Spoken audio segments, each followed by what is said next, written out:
આજરોજ લિંબાયતના સુભાષનગર હોલ ખાતે લિંબાયત વિસ્તારમાં આગામી ગણેશોત્સવને લઈને જે મૂર્તિઓની સ્થાપના થનાર છે એ ભગવાનની મૂર્તિઓની સ્થાપના કરનાર મંડળો સાથે એક મિટિંગનું આયોજન કરવામાં આવ્યું।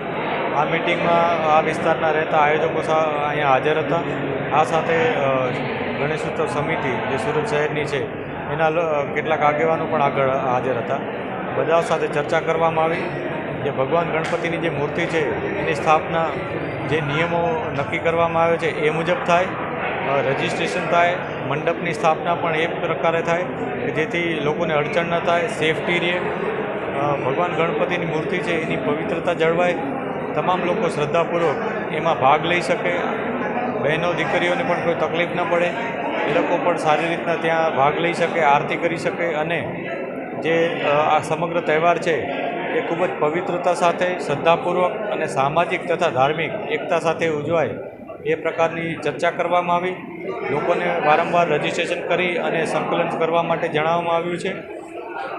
આ સમગ્ર કાર્યક્રમમાં અલગ અલગ વિભાગો કામ કરે છે, જેમાં પોલીસ વિભાગ, એસએમસી, અન્ય ડિપાર્ટમેન્ટ તથા ગણેશ મંડળના જે સભ્યો છે એ લોકો સંકલન કરી અને સારી રીતના કાર્ય કરે એ માટે ચર્ચા કરવામાં આવી છે।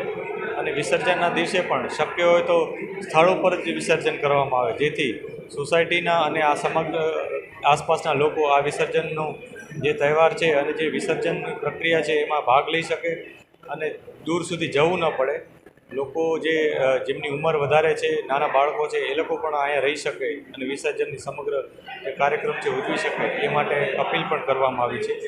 અને પ્રકૃતિને અનુરૂપ સ્થાપના થાય અને વિસર્જન થાય એ માટે પણ અપીલ કરવામાં આવી છે।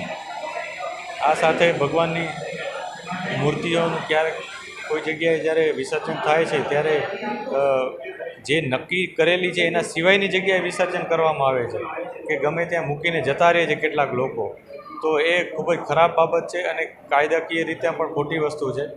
તો આ કોઈ ઘટના ન બને અને સમગ્ર તહેવાર ખૂબ જ સારી રીતના ઉજવાય એ માટે પણ ચર્ચા કરવામાં આવી અને સાથે સાથે અપીલ પણ કરવામાં આવી છે।